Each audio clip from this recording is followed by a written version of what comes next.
Soul food. Jesus is reaching for you. He's calling you. He's merciful. He's gracious. But there's going to be a time when that time runs out.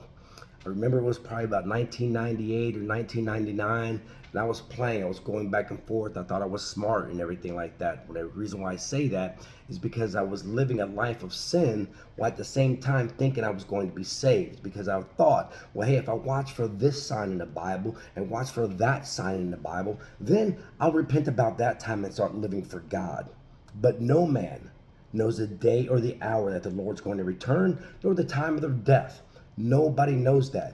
Jesus is reaching for you right now. He's doing it with compassion. He's doing it with love. The love of Christ is what brought him to the cross. Is what brought Jesus to the cross. The love of Christ for each and every one of us is what brought him to the cross. And no one is too far gone. You're looking at someone who turned their back and walked out of church when they're about 15 or 16 years old. And I think after that, I was in church one time for a wedding. I was completely so far from God, but nobody is too far gone. At about 1998 or 1999, like I said, I was looking at I knew enough about the Bible to be dangerous to myself. I mean, come on. Nobody knows everything about the Bible, but I thought I did. And one night I had a dream, the scariest dream I've ever had, and it had Jesus Christ in it. Why?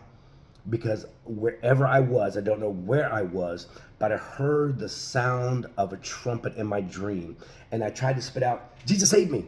I thought I could do that. Jesus save me real quick. But it's in the twinkling of an eye, so fast. And his hands were there to his sides. And he looked right at me.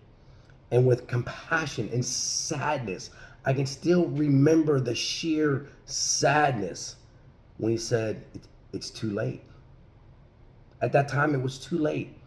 I'd read my Bible. I'd been in church. I'd listened to pastors. I'd listened to preachers. I'd felt the conviction in my heart, but I still had not repented of my sins. And at that time, Jesus told me it was too late. Don't ever let it be too late for you. Repent. Follow Jesus. Jesus is reaching for you. Soul food.